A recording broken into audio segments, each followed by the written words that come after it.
আজরাইল চোখের সামনে দেখা দেবে। এতদিন পর্যন্ত বিশ্বাস করো নাই, আজরাইল যখন চোখের সামনে দেখা দেবে তুমি তখন কি বলবা? কোরআনে কারিমের ভিতরে আল্লাহ পাক বলেছেন ওই সময় বলবে রব্বানা আবসারনা, রব্বানা। আর বাংলা থাকবে না জবানে, ইংরেজি থাকবে না, হিন্দু ভাষী কিছুই থাকবে না, কোনো ভাষা চলবে না। আজরাইল চোখের সামনে দেখা দেওয়ার সাথে সাথে কোনো মাদ্রাসায় পড়া লাগবে না, ভাষা আরবি হয়ে যাবে।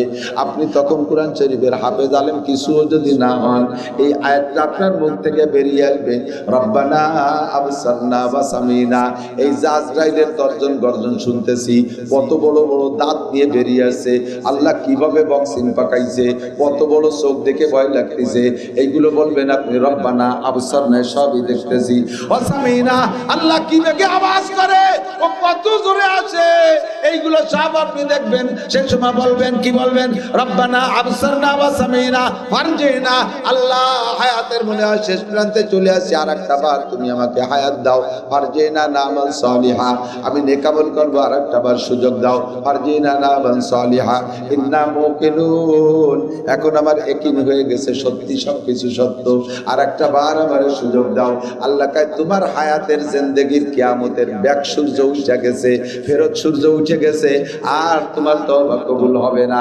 লাইসাতিত তাওবাতু লিল্লাযিনা ইয়ামালুনা সাইয়্যাত হাত্তা ইযা হাদারা আহাদাকুমুল মাউত ক্বালা ইন্নী তুবতুল আন। ওই মরণকালে আজরাইল, মরণকালে আজরাইল রে দেইখা ওই সময় কয় ইন্নী তুবতুল আন। যতদিন বাহুতি বল ছিল, হাঁটুতে জ্বর ছিল, কোমরে শক্তি ছিল, কতদিন পর্যন্ত তওবা করে নাই। আইঠু দেশে সরকি দিয়ে, ডাল সরকি দিয়ে আইঠু দেশে, এখন হাঁটুর বল শেষ, চাকা বাংসার, ঠ্যাং একখান কবরে, ইন্নী তুবতুল আন। হুজুররা ডেকে নিয়েছে বা ছেলেরা ডেকে, হুজুর আমার আব্বার মরার সময় গেছে, একটু তওবা ফলাই দিয়ে যান। বেটা, তওবা ফলার জিনিস না, তওবা করার জিনিস। করার সময় করতে হবে, বেলা উল্টো দিক দিয়ে উঠার আগে, বেলা উল্টো দিক দিয়ে উঠার আগে। পুলিশের চাকরি করতো, রিটায়ার্ডের পরে আস্তাগফিরুল্লাহ, ঘুষ খাবো না। আল্লাহকে কেন খাবো না? কয় চাকরি ছুটি গেছে, হ্যাঁ বেলা উল্টো দিক দিয়ে উঠে গেছে। এখন 32 বছর চাকরি করে ঘুষের পাইন মারছিস, ওই মিসকিনের কাছ থেকে ঘুষ খাইছিস, তোরা তোর বাপের কাছ থেকে খাইছিস। ঘুষখোররা বাপরেও ছাড়ে না, কতক্ষণ। আর এখন বুড়ো কালে রিটায়ার্ডের পরে আস্তাগফিরুল্লাহ, ওই টাকা নিয়ে তারপরে গেছে হজে। তোর ঘুষেটা ওর মধ্যে আছে নাকি? তাই তোর ঘুষ খা টাকায় তো হজ করতে আসবি না, চোরা। তোর ঘুষেরটা আর গন্ধ আলাদা, পুরো মক্কায় গন্ধ হয়ে যায়। আল্লাহু আকবার। 5 বছর মেম্বারি করার পরে আগামী বছর যখন ঠকে যাওয়ার পরে আস্তাগফিরুল্লাহ, আর কোনোদিন টনবন মারি খাবো না, ভিজিয়ার পাট কাটবে সে খাবো না, আল্লাহ বয়স্ক ভাতা করে দেওয়ার কোনোদিন পয়সা খাবো না। আল্লাহ কয় কেন খাবো না? কয় আল্লাহ মাত্র 20 ভোটে ফেল করছি। তাহলে তোমার ব্যাক সূর্য উঠে যাওয়ার পরে তওবা করছে, উল্টো বেলা উঠে গেছে, তাই না দুদু? উল্টো বেলা উঠে গেছে, এখন তওবা। 90 বছরে বুড়া নাকের মধ্যে পাইপ ঢুকাই দিয়ে সিলাইন খায়, আর ওই জন্য আস্তাগফিরুল্লাহ, ডাকাতি করবো না। করো, উঠে যাও। 95 বছরে বুড়ো সিলাইন খায় নাকের মধ্যে, দেখে আস্তাগফিরুল্লাহ, আর জিনা করবো না। কয় কেন করবো না? কয় ডায়াবেটিস 32। তোমার উল্টো সূর্য উঠে গেছে। এই সময় তওবা করো, লাইসাতিত তওবা, তওবা করবে এনার্জি থাকতে। এ যুবক, আমার দিক তাকা শোনা, প্রিয় বন্ধুরা, আমার শোনা বন্ধু যুবকরা, বুড়োদের ব্যাপারে দাও কি খেপাইলাম। তোমাদের এই যৌবন কালটারে যদি কন্ট্রোল করে আনতে পারো, এখনই যদি তুমি পাক্কা প্রতিজ্ঞা করো, গত রাত্রে যা হবার হয়ে গেছে, সামনে আরো বহুত দিবস আছে, কোন দিবসকে আমরা নোংরামির সাথে পালন করব না, কোন প্রকার মদ গাঁজা বা খাবো না, আর জীবনে কোনোদিন 31st নাইটের আকামে অংশগ্রহণ করব। সবাই একটু বলতে পারবেন করব? কারা কারা করবেন না একটু আল্লাহকে হাত দেখাবেন। এইটাই হবে খালেস তওবা। আমি প্রাণ খুলে একটা দোয়া দেব, যদি লাগিয়ে যায় দোস্ত তাহলে বাম্পার ফলন। তোমার জন্য দোয়া করবো, আল্লাহ তোমার যে সকল বান্দারা হাত জাগাইছে এদের তওবা কবুল করে নাও। আল্লাহ এই হাতগুলো যদি আকামে আর না যায়, এদের প্রতিজ্ঞায় যদি এরা বহাল থাকে, এদেরকে তুমি এদের হাত দুটো কাবার গায়ে ছোঁয়া দেওয়ার তৌফিক দিও, রসুলের রওজায় হাত দেওয়ার তৌফিক দিও। মক্কা মদিনার জমিনে হাত রাইখা সিজদা করে নামাজ পড়ার তৌফিক দান করো। কিয়ামতে রাসূলের সাথে মুসাফাই মিলাই দিও। আল্লাহ এই হাতগুলোকে তুমি হাতওয়ালাদের মুখে তোমার হাতের খানা খায় দিও। মাশাআল্লাহ, এর নাম তওবা। এই তওবার পর অটল থাকবা। তওবা কবুল হওয়ার একটা প্রমাণ আছে। কতক্ষণ আছে? প্রত্যেকটা ইবাদতেরও কবুল হওয়ার আলামত আছে। কষ্ট হচ্ছে বলবো? আমি কি অপ্রয়োজনীয় কথা বলতেছি? আমার দিক থেকে তওবা কবুল হওয়ার আলামত, প্রত্যেকটা ইবাদত কবুল হওয়ার প্রমাণ আছে। আমি ইবাদত করলাম, কবুল হওয়ার প্রমাণ না পাইলে তো করিও মন সারে না। কথা কন না?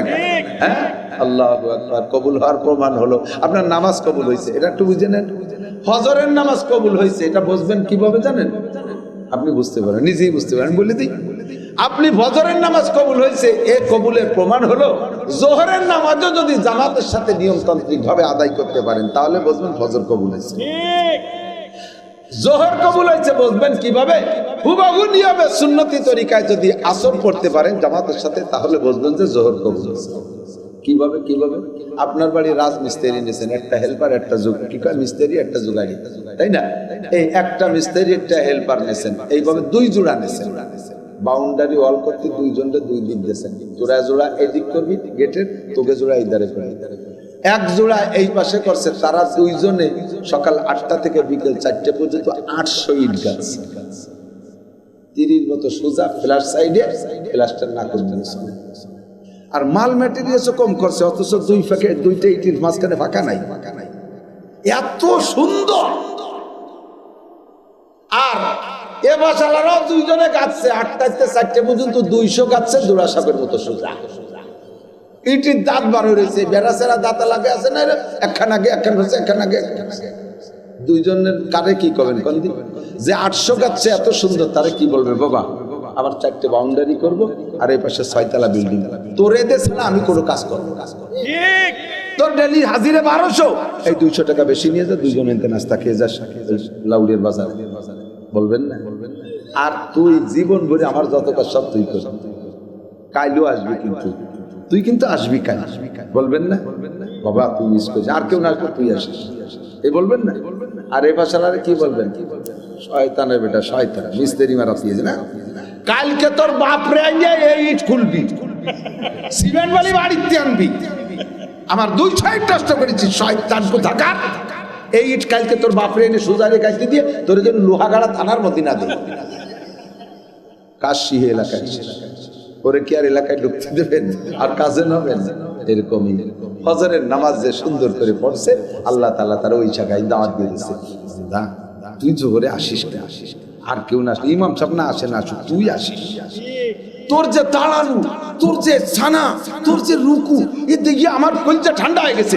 তুই কিন্তু দুপুরে আসবি, আবার জোহরে ডেকে নিয়ে ওই সময় আল্লাহ দাওয়াত দিয়ে দিয়েছে। কারণ সকালে গাতনি ভালো হয়েছে, জোহরে আসছেন, বান্দা একটা আসরে আসিস, ওই সময় আবার ডাঙ্গায় হতারে চলি দেশ, একটু পড়িয়ে যাস মসজিদে। তোর নামাজ না হলে আমার মসজিদে পড়ান পারে না, দাওয়াত দিয়ে দিয়েছে। আসর পড়ার বান্দা কিন্তু মাগরিবে আসি, একটু আসি, যত ঝামেলা তোর গরু কাটার আগে বাঁধিয়েছে, তুই একটু আসিস। কের নামাজ না, তোর নামাজ দেখতে, নামাজ দেখতে